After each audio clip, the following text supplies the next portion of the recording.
என்ன ஐயா கேட்டீங்க? பசித்திரு தனித்திரு விழித்திரு.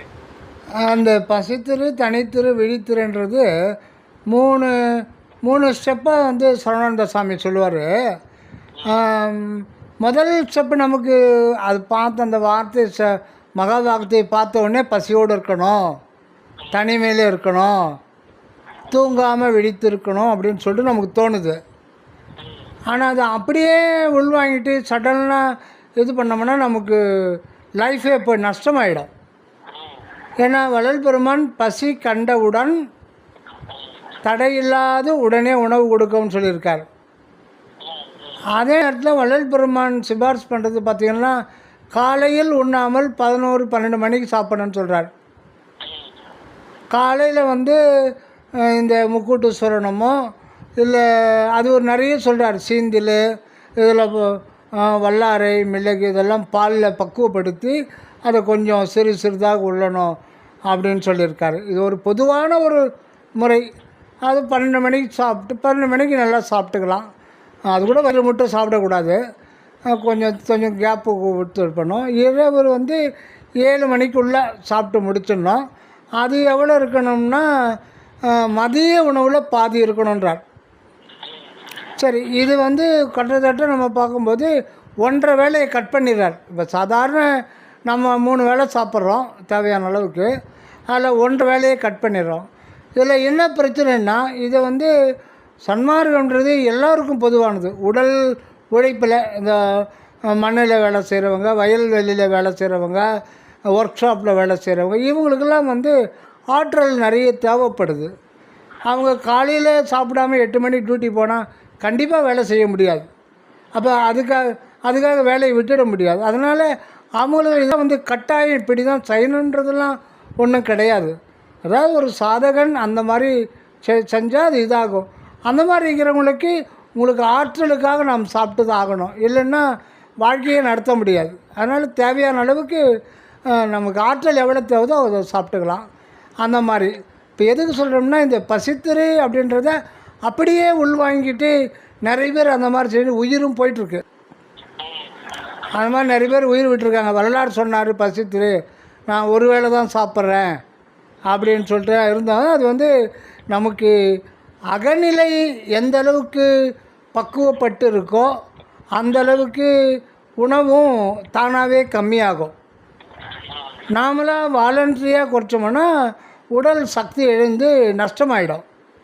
அதனால் அதான் சாமி சொல்லுவார், அகம் பழுக்க பழுக்க புற தேவை வந்து குறைஞ்சிரும் தானாகவே, அவங்களுக்கு தேவைப்படாது. இப்போ வள்ளல் பெருமான் பார்த்திங்கன்னா தொழுவூர் வேலாயுத முதலியாருடைய குறிப்பு பிரகாரம் பார்க்கும்போது வள்ளல் பெருமான் வந்து இவர் உபவாசம் அடிக்கடி உபவாசம் இருப்பார். ஒரு முறை உபவாசம் இருக்க தொடங்கில் 6 மாத காலம் அதை பின்பற்றுவார். இந்த காலகட்டத்தில் அவர் சிறிது தேனும் சிறிது வெந்நீர் மட்டும்தான் அருந்துவார். 6 மாதம் இது அடிக்கடிக்கு அவர் கடைபிடிப்பார்றார். அவன் மற்ற நாள்களில் உணவு உண்ணும்போது ஒரு வேளை தான் சாப்பிடுவார். அது வந்து ஓரிரு கவலத்தோடு திருப்தி அடைவர். நீங்கள் படிச்சிருப்பீங்க. ஓரிரு இது வந்து தொழுவூர் வேலாயுத முதலியார் குறிப்பில் இருக்கு. வள்ளலார் வந்து இது மாதிரி 6 மாதத்துக்கு ஒரு முறை 6 மாதம் உபவாசம் இருப்பார். அந்த விரதம் அதில் வந்து சாப்பாடெல்லாம் எடுத்துக்க மாட்டார். கொஞ்சோண்டு தேனும் கொஞ்சோண்டு வெந்நீர் மட்டும்தான் சாப்பிடுவார். ஏன்னா அவர் வந்து கருவிலே அருள் பெற்றவர். ஏன்னா அருள் விளக்க மாலையில் சொல்கிறார், தாய் முதலரோடு சிறு பருவத்தில் தானே தில்லை தளத்திடை திரை தூக்க தரிசித்த போது வேய்வகை மேல் காட்டாதே எல்லாம் வெளியாக காட்டிய பொருளே அப்படின்றார். 6 மாத குழந்தையில் அவங்க குழந்தையை தூக்கிட்டு போகிறது நடராஜ் சிதம்பரராஜ் போகிறது வழக்கம். அப்படி போகும்போது கற்பூர தீபாராதனை காமிக்கும்போது இந்த குழந்தை கலகலகலன்னு சிரிக்குது. இது புற வரலாறு. ஆனால் வள்ளல் பெருமான் தானே சொல்கிறது தானே அது இதாகும். அந்த இது 6 மாத பருவத்திலேயே வந்து இறைவன் வந்து எல்லா உண்மையும் எனக்கு வெட்டு வெளிச்சமாக காமிச்சிட்டாரு. வேய் வகை மேல் அப்படின்னா மேல் கூரையில் ஒரு வீடு கட்டுறோம்னா 4 பக்கம் சுவர் எழுப்பிட்டு அப்புறம் கூரை போடுவாங்க. அப்போ தான் வந்து மழை, காற்று, புயல், தூசிலாம் வராமல் இருக்கும். கூரை போட்டு மூடிடணும். அந்த மாதிரி மூடாமல் எனக்கு எல்லாம் வெள்ளிடை மலை என எல்லா உண்மையும் தெரிவித்தா எப்போ? 6 மாதத்தில். அதனால் வள்ளல் பெருமான் சொல்கிறதெல்லாம் நமக்கு தானே தவிர அவருக்கு கிடையாது. அவர் வந்து சாப்பிடாமே, அவருக்கு சாப்பாடு தேவையில்லை. தொழுவூர் வேலாயுத மொழியாரெலாம் அவருடைய இப்போ பேரறிவுக்கு எட்டந்து எழுதி வச்சிருக்கார் தவிர அவருக்கு அது தேவையில்லை. அதனால தான் மற்ற நாள்களில் சாப்பிடும்போது ஓரிரு கவலத்தோடு திருப்தி அடைவர். ஒரு கவலம் வாய்க்குள்ளே போச்சோன்னா அதுவே அவருக்கு வந்து ரொம்ப பெரிய இதாகிடுமா, வயிறு ரொம்பிடுமா. இது ஒரு குறிப்பு. எதுக்கு சொல்கிறோம்னா பசித்திருன்றது அது வேறு. அப்போ அடுத்த ஸ்டெப்புக்கு போவோம். இன்னொன்று, அதனால் ரெண்டுத்தையும் நம்ம பார்க்கணும். ரொம்பவும் வயிறு முட்டை சாப்பிட்டா நல்ல தூக்கம் வரும். நல்ல தூக்கம் வந்தால் தவம் செய்ய முடியாது, இரவு நினைக்க முடியாது. ஆக சாப்பிட தூங்க சாப்பிட தூங்க இப்படியே காலம் ஃபுல்லாக போயிடும். அதனால் பார்த்து நம்ம செய்யணும். அவங்களுடைய பக்குவத்துக்கு ஏற்ற மாதிரி கொஞ்சம் குறைவாக சத்தான பொருள் குறைவாக சாப்பிட்டுக்கிட்டால் அது நலம் தரும். ஆற்றல் கொடுக்கக்கூடிய சத்தான பொருள் வெஜிடபிள்ஸே நிறைய இருக்குது. அதை வள்ளலார் நிறைய இது பண்ணி கோடிட்டு காமிச்சிருக்காரு. அதை சாப்பிட்டாலே வந்து நிறைய சாப்பிட்ணுன்றதை விட கொஞ்சமாக சாப்பிட்டாலே அந்த சக்தி கிடைக்கிற வெஜிடபிள்ஸ்லாம் அதை தேர்ந்தெடுத்து சாப்பிட்டா அதுதான் விவேகம். இதுதான் சுத்த சன்மார்க்கில் சொல்கிறது. இருங்க, இது அடுத்த ஸ்டெப்புக்கு அப்புறம் போவோம். இப்போ தனித்திருன்னு சொல்லிட்டு வரலாம். இது எப்போவுமே நம்ம திண்ணை மேலே உட்காந்துக்கின்னு பேசிக்கின்னு அல்லது சத்விசாரம் பண்ணுறேன்னு சொல்லிட்டு 5-6 பேர்கிட்ட உட்காந்து நாள் முழுக்க பேசிட்டுனாலும் அந்த பக்கம் இருக்கிற கடவுள் உண்மையை இந்த பக்கம் மனோ விசாரத்தினால ஒன்றுமே நாம் உணர முடியாது. பேசலாம், உங்கள் கருத்தை நீங்கள் சொல்லலாம், அடியன் கருத்தை நாம் சொல்லலாம். இது மனதில் போய் தங்கும், ஆனால் அனுபவத்துக்கு வராது. அனுபவத்துக்கு வரணும்னா நாம் முயற்சி செய்து தனு கரணாதிகள் கடந்து உள்ளே போனோம். அது தியானத்தின் மூலம் தான் போனோம். அதனால் எப்போவுமே கூட்டத்தில் இருந்து பழகாமல் வள்ளல் பெருமான் 4 ஒழுக்கத்தில் சொல்லிவிட்டு ஈதன்றி இடம் தனித்திருத்தல் முதல்ல சொல்லுவார். இடம் தனித்திருத்தல், பாடி பணிதல், பக்தி செய்திருத்தல், இதில் பலகால் பழகணும். அதில் இடம் தனித்திருத்தல் ரொம்ப முக்கியம். தனியாக உட்காந்துங்க, எங்கேயாவது யாரும் டிஸ்டர்பன்ஸ் இல்லாமல் ரொம்ப நேரம் இல்லை, நீங்கள் 1/2 மணி நேரம் உட்காந்தாலும் போதும். எந்த ஒரு டிஸ்டர்பன்ஸாலும் தனிப்பட்ட இடமில் உட்காரணும். அது இன்னொரு இடத்துல வள்ளல் பெருமான் கூறி ஏகாந்தமாக ஓரிடம் பற்றி கடவுளை நினைத்து தோத்திரம் செய்து கொண்டிருக்க வேண்டும். பிறர் மெச்சிக்க பாடுறதில்லை, கடவுள் மெச்சிக்க. கடவுள் வந்து இறங்கணும், அவர் மனதில் நமக்காக இறங்கணும். தனிப்பட்ட இடத்துல உட்காந்து நீங்கள் கத்தியோ பாடலாம், கடவுளை கேட்குற மாதிரி, இல்லை மனசுக்குள்ளே பாடலாம், இல்லை மெதுவாக பாடலாம். அது எப்படி நம்முடைய முயற்சிக்கு ஏற்ற மாதிரி. அதனால் இடம் தனித்திருத்தல் ரொம்ப முக்கியம். அவ்வப்போது நமக்கு கடமையெல்லாம் முடிச்சுட்டு டைம் கிடைக்கும் போது விவகாரம் பண்ணாமல் தனியாக இருக்கணும். அதுதான் தனித்திருத்தல். ஆனால் இது வந்து ஃபஸ்ட்டு நிலை தான். அடுத்தது விழித்திருத்தல். விழித்திருத்தல்னால் தூங்காமல் விழித்திருக்க முடியாது. வள்ளல் பெருமான் சொல்கிறது 12 மணி முதல் 3 மணி வரையில் தான் தூங்கணும். ஆனால் ஒரு செங்கல் சூழ போடுறவன், கட்டடம் கட்டுறதுல செங்கல் எடுத்து பலு எடுத்து கொடுக்குறவங்கெல்லாம் 8 மணி நேரம் தூங்கணும். வேறு வழியே கிடையாது. நல்லா தூங்கினா தான் அவன் போய் மறுநாள் வேலை செய்ய முடியும். ஏன்னா தூங்கி எழுந்தாலே நமக்கு ஒரு ஃப்ரெஷ்ஷாக ஒரு ஆற்றல் கிடைக்கும். அதனால் 8 மணி நேரம் தூங்குறவன் ஒரு சன்மார்க்கத்தை பற்றி விருப்பங்கிறவன் 1 மணி நேரம் முதல்ல குறைச்சிக்கணும். ஆனால் 8 மணி நேரம்லாம் நமக்காக நாம் வந்து இந்த வயிற்றுக்காக நம்ம பழைக்கிறது 8 மணி நேரம், 1 மணி நேரம் குறைச்சிக்கலாம். அதனால் ஒன்றும் இதாகிடாது. அதே மாதிரி ஆஃபீஸில் இருக்கிறவங்க கூட ஒர்க் லோட் அதிகமாக இருக்கும். ஆஃபீஸ் ஒரு தலைக்கு மேலே இருக்குது. அவன் வந்து 8 மணி அந்த இது நித்திய கருமுதி படித்து வள்ளலார் சொன்னார், 12 மணிக்கு தூங்குறேன் 3 மணிக்கு எழுந்துக்கிறேன் பண்ணான்னா அவன் அங்கே போய் ஃபைலை ஒழுங்காக அங்கே போய் தூக்கமாக வரும், கடமையை செய்ய முடியும். அவன் என்ன பண்ணலாம், 6 மணி நேரமாக குறைச்சிக்கலாம். ஏன்னா அவனுக்கு உடல் உழைப்பு கம்மி. திடீர்னு 3 மணி நேரமாக குறைக்க முடியாது.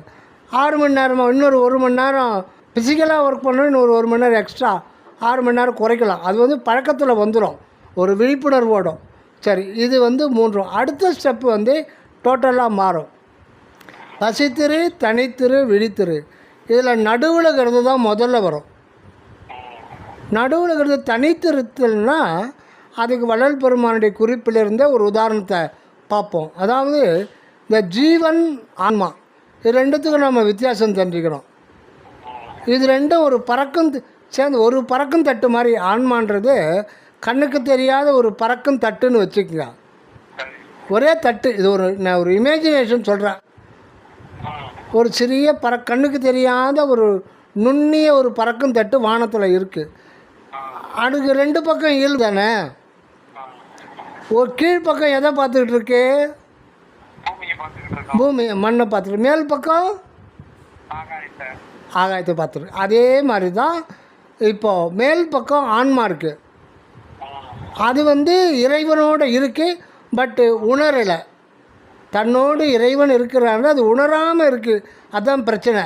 ஆனால் கடவுளோடு தான் அது இருக்க முடியும். கடவுள் ஆன்மாவுக்குள்ளே தான் தங்க முடியும். பொது வந்து தங்குமிடம் போச்சு. ஆண்டவருக்கு வேறு இடமே கிடையாது. சிற்றவையில் தான் அவர் தங்கி திருநடனமே புரிய முடியும். சிற்றவையில் புரிஞ்சால் தான் அந்த உலகமெல்லாம் விளங்கும். அந்த சிற்றவை தான் நீங்கள், நான், ஆன்மா தான் சிற்றவை. ஆனால் நமக்குள் நாம் தான் கடவுள் இருக்கிறார்ன்றத கடவுளுக்கு தெரியும். தன்னோடு ஆன்மா நம்ம கூட இருக்குது, அதுதான் ஆலயமாக இருக்குது. ஆனால் நமக்கு தெரியாமல் இருக்குது, அதுதான் ஆன்மா. இது மேல் பக்கம். ஆனால் தட்டுன்றது ஒன்று தான். இதுக்கு கீழ்ப்பக்கம் இருக்கிறது ஜீவன். அந்த ஜீவன்றது என்னென்னா, ஆன்மா விழிப்பு நிலையில் இல்லை. இப்போது அது ஆழ்ந்த உறக்கத்தில் இருக்குது அல்லது சத்த நிலையில் இருக்குது. அதனால தான் நம்மெல்லாம் பார்த்து வள்ளலார் சத்தார் அப்படின்னு சொல்கிறார். சத்தவரெல்லாம் சிரித்தாங்க எழுதுறல் அத்தகை காட்டி அற்பெருஞ்சோதி, இறந்தவர் எழுக என்று எழுப்பிட அறந்துணை எனக்கருள் அற்பெருஞ்சோதி. அப்போ இறந்தவர் சத்தவர்னால் நாம் கண்ணில் பார்க்குறோம் செத்து போனோம், அவங்கள எழுப்புறதுனால ஒரு பிரயோஜனமும் கிடையாது.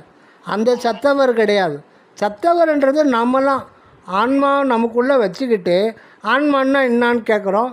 அதாவது பரவாயில்ல, இன்னொருத்தர் ஆன்மானா இன்னும் ஒன்றும் இல்லை, பகுத்தறிவு வெளிப்பட்ட காலம். இந்த காலத்தில் போய் இல்லாத ஒரு பொருளை தேடிக்கிட்டு இருக்கீங்க அப்படின்னு ஒருத்தர் பண்ணுறான். அவனுக்கு அந்த கருத்தை சொல்கிறது கூட ஆன்மான்ற சத்து பொருள் தேவைப்படுது.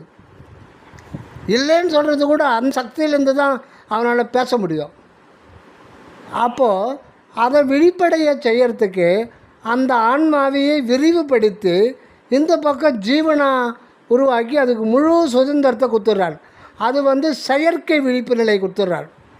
இயற்கையான விழிப்பு நிலை வர்றதுக்காக செயற்கை விழிப்பு நிலை வச்சு உலக அனுபவத்தின் மூலம்தான் அது சிறிது சிறிதாக விழிப்படையும்படி விதி செய்கிறார், ஒரு நியதி செய்கிறார். அந்த ஜீவன் வந்த பிறகு அந்த ஜீவன் வந்து மனம்,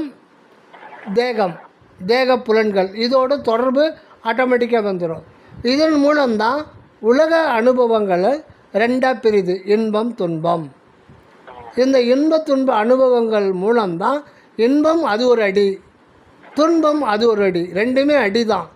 இந்த மத்தளம் மாதிரி 2 பக்கம் அடிக்கிறாங்களா கல்யாணம் மேலும், ஒரு பக்கம் இன்பம் ஒரு பக்கம் துன்பம். இந்த 2 அடியின் மூலமாக தான் அது பல கோடி பிறவிகளில் கொஞ்சம் கொஞ்சமாக அந்த நமக்கே தெரியாமல் அந்த ஆன்மா வந்து விழிப்படை கொஞ்சம் அணுவாக விழிப்படையுது.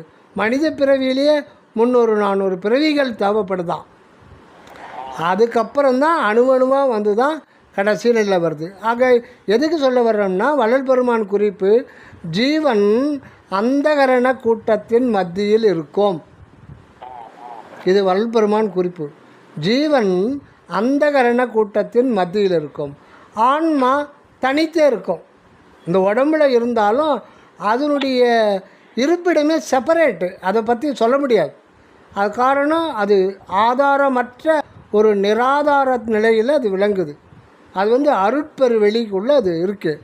அதனால் அது தனித்தே இருக்கும். நீ அதுவாக இரு, அதை விசாரம் செய்து தான் நாம் உண்மையில் அந்த ஆன்மாவாக தான் இருக்கிறோன்றதை அறிந்து நீ தனித்து இரு. இந்த ஜீவன் முதலான கூட்டங்களோட சேர்ந்துடாத, நீ அங்கிருந்தே செயலாற்று. அதுதான் ஜீவனாக இருந்து அது மனம் கொண்டு விளங்குதுன்றதை உணர்ந்து அகமிருந்து அனகமாக வாழ்வாய். முதல்ல உன்னை நீ தெரிந்து கொள் அப்படின்னு சொல்கிறார். ஜீவன் அது ஒரு அக்னி தத்துவம், மனம் காற்று தத்துவம், இந்த உடம்பு மண் தத்துவம் ப்ளஸ் நீர் தத்துவம். ஆக நீ தனித்திருன்னு சொல்கிறது, நீ ஆன்மா நான் தேகம் நான் என்ற உணர்வை விசாரத்தால் விளக்கி கொண்டு ஆன்மா நான் அப்படின்ற ஆன்மா தான் நான், அந்த ஆன்மா கூட நான் அல்ல, அது கடவுளுடைய சிறு வடிவம் அப்படின்று நீ தனித்தே இரு, நீ மாத்திரமாக இரு. நீ கூட்டத்தில் இருந்தாலும் சரி தனித்திருந்தாலும் சரி நீ அந்த ஆன்ம சொருவியாய் இருந்து வாழ்ந்து வா. அதான் இப்போ இதுக்கு என்ன முயற்சி பண்ணணுன்றதை முன்னாடி பசித்திரு. இதுக்கான உனக்கு ஒரு முயற்சி, அதிதீவிர விருப்ப முயற்சி இருந்தால் தான் அந்த தனித்திருக்க முடியும்.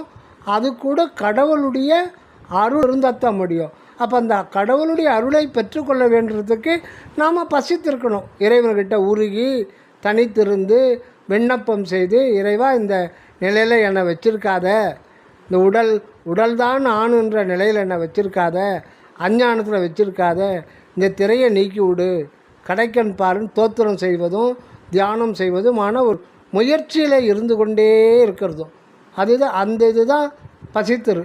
அந்த அடுத்தது அப்படி ஆண்டவருடைய அருள் கிஞ்சித்து கொஞ்சம் கிடைக்கும் முதல்ல. அப்போது ஜஸ்ட் அப்பப்போ இறைவன் அதை தொட்டு காமிப்பார். தொட்டு காமிச்சு திருப்பி மறைச்சிடுவார். ஏன் மறைக்கிறாருன்னா அதை நீ சுயானுபவத்தில் தான் அது கொண்டு வரணும். சுயானுபவத்தில் வராமையே நம்ம முயற்சிக்கு பலன் நமக்கு கிடைக்கும். அந்த ஸ்பேஸை தொட்டு காமிப்பார். ஸ்பேஸ் ஆஃப் கான்ஷியஸ்னஸ், அந்த இடத்த அது சித்தாகாசமாக தான் நாம் இருக்கோம். அணுத்துவமான சித்தாகாசம்தான். அங்கிருந்து தான் நாம் இருக்கிறேன் இருக்கிறேன் இருக்கிறேன் அப்படின்ற ஒரு உணர்வு சுடர் நம் தலை மத்தியத்திலிருந்து, ஆனால் அடுத்த வெட்டி பார்த்தாலாம் தெரியாது. ஏன்னா அது நிராதார நிலையில் இருக்குது. அங்கிருந்து தான் இருக்கிறேன் இருக்கிறேன் இருக்கிறேன்ற ஒரு அந்த உணர்வு வந்துக்கிட்டே சுடர் போல் வந்துக்கிட்டே இருக்கும். அது தொட்டு காமிச்சு திருப்பி மறைச்சிடுவார். அது ஒரு ப்ராசஸ். ஏன் மறைக்கிறாருன்னா நீ ஆர்வம் வரணும் உனக்கு. ஐயா ஏன் மறைச்ச, தயவுசெய்து திரையை பர்மனண்ட்டாகவே அதை நீக்கிடு அப்படின்னா நீ ஜீவகாருண்யம் பண்ணிட்டு வந்தால் தான் அதை பர்மனண்ட்டாக நீப்பேன். ஏன் சாமி ஜீவகாருண்யம் பண்ணன்னா நீ எல்லா உயிர்களையும் நான் இருக்கிறேன் அப்படின்ற நீ அறிந்தால் தான் உன் உயிருக்குள்ளே நான் இருக்கிறேன்றதை நீ உணர முடியும். காரணம் நீ மட்டும் நீ அல்ல, எல்லாமே சேர்ந்து ஒன்று தான். அதனால்தான் அருளே நான் அறிவாய் என்று சொல்லாமல் அருளே நாம் அறிவாய். 800 கோடி மக்களும் ஒரே ஒரு இடத்துல தான் தங்கியிருக்கும். அதுதான் சிற்றபை. ஒரு ஆன்மாவுக்குள்ள பிரபஞ்சத்தில் இருக்கிற அனந்த ஆன்மாக்களும் அதில் அடங்கிடுது. இதுதான் சீக்ரெட். அதனால்தான்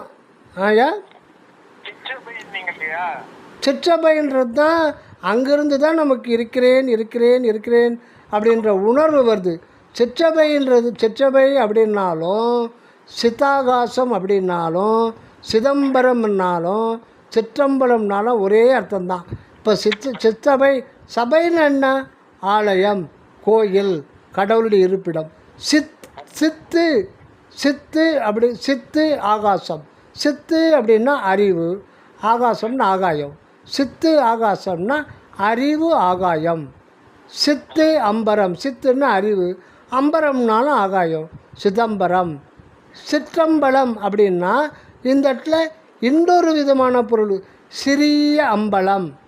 உலகத்தில் சிறிய அம்பலம். உங்களுக்கு தெரிஞ்ச கோயில் சின்னதாக எங்கே இருக்குது, எங்கே பார்த்துருப்பீங்க? ரொம்ப ரொம்ப சிறிய கோயில்.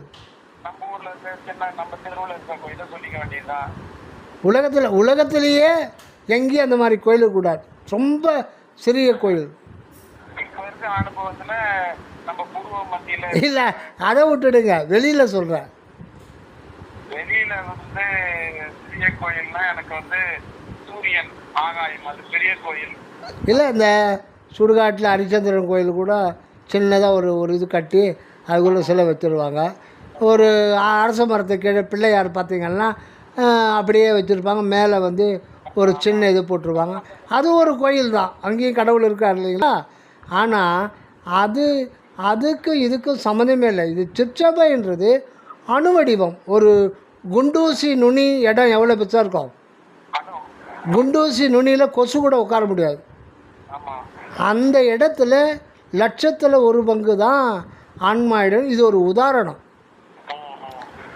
அதுதான் சிறிய அம்பலம், சிற்றம்பலம், சிறிய சபை, சிற்றபை. அதுதான் வந்து சிற்றம்பலம்ன்றது. இது மிக மிக மிக மிக மிக நுண்ணிய நுண்ணுணர்வு நிலை, உள்ளுணர்வு நிலை. அது ஒரு உணர்வு தான். அது வந்து அந்த உணர்வுக்கு உணர்வாக இருக்கார். இதை வந்து அருட்பிரகாச மாலை 47வது பாடலில் சொல்வார். உணர்வுக்கு உணர்வு தரும் இணையடிகள் வருந்த. அந்த உணர்வு தான் சிற்றபை. அது என்ன வண்ணத்தில் இருக்குன்னா, நான் அப்படின்ற வண்ணத்தில் இருக்குது. அந்த ஒரு காரணத்துக்காகவே அதை நான் தான் சொல்கிறோம். அது அந்த சிற்றபை என்றது அனாதியானது, அது கடவுளுக்கு சொந்தமானது. அதனுடைய என்ட்ரன்ஸ் வந்து நான் என்ற வண்ணத்தில் அது விளங்கும்.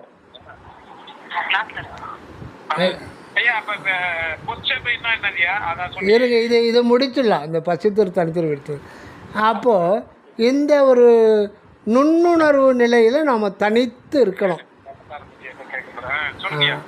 அதுக்கப்புறம் விழித்திருன்னா இந்த ஒரு காட்டி கொடுத்துட்டு நம்ம முயற்சிக்கு ஏற்ற மாதிரி அணு அணுவாக அது விரிவு செய்வார்.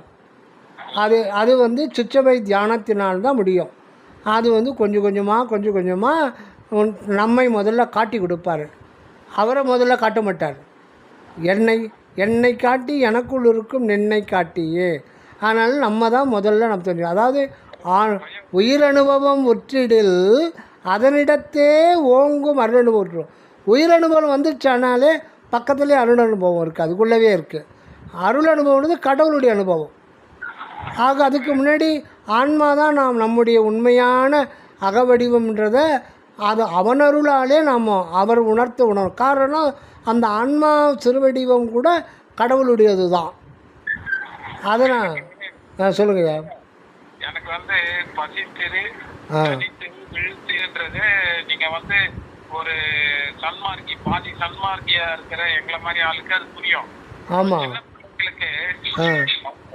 பசித்திரு தனித்திரு விழித்திருனா, பசித்திரு அறிவு பசியோடு அறிந்து கொள்ளும் பசியோடு பசித்திரு, தனித்திரு தனித்திரு விழித்திரு. இது வந்து காலேஜ் ஸ்டூடெண்ட்ஸுக்கு +2 ஸ்டூடெண்ட்ஸுக்கு தான் சொல்லணும். 6ஆம் கிளாஸ் ஸ்டூடெண்ட்ஸில் சொல்லிவிட்டு அவன் ஏதாவது பண்ணிவிட்டு உடம்பு கெட்டு போச்சான்னா அவங்க அப்பா அம்மா அடிக்க வந்தான், அப்புறம் ஸ்கூலுக்கே நம்மளை அனுமதிக்க மாட்டாங்க. எதை யாருக்கு எப்போ சொல்லணுமோ அதை சொல்லணும். நீங்கள் எவ்வளவோ கருத்து இருக்குது, எல்லா உயிரும் புற்று வாழ்க நினைங்க, அதை தான் 6ஆம் கிளாஸ் பையனை சொல்லணும். காலையில் எழுந்த உடனே ஒரு 5 நிமிடம் ஒரு தீபத்தை நினைங்க. புருவமதி கூட ஒன்று சொல்லக்கூடாது. ஒரு தீபச்சுடரை கடவுளாக நினச்சிக்கிட்டு அருட்பெருஞ்சோதி தனிப்பெருங்கருணை அற்புதம், ஒரு பொதுவான அற்புதமான அந்த ஒரு மந்தத்தை கடவுள் கருணையே வடிவாக இருக்கார், பேரன்பே வடிவாக இருக்கார் நினச்சி நீங்கள் பாட புக்கை படிங்க. அவ்வளோதான் அவனுக்கு சொல்லணும். அது மனசில் தங்கிட்டு அவன் வந்து அதுக்கப்புறம் நம்ம வேலை கிடையாது, அது இறைவன் உள்ள தூண்டி விட்டுருவார்.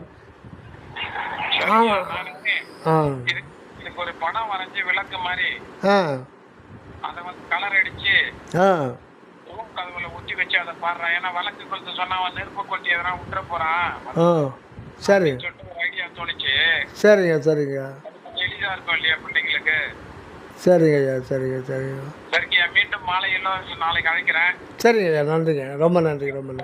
நன்றி, வணக்கம். நன்றி, தயவு.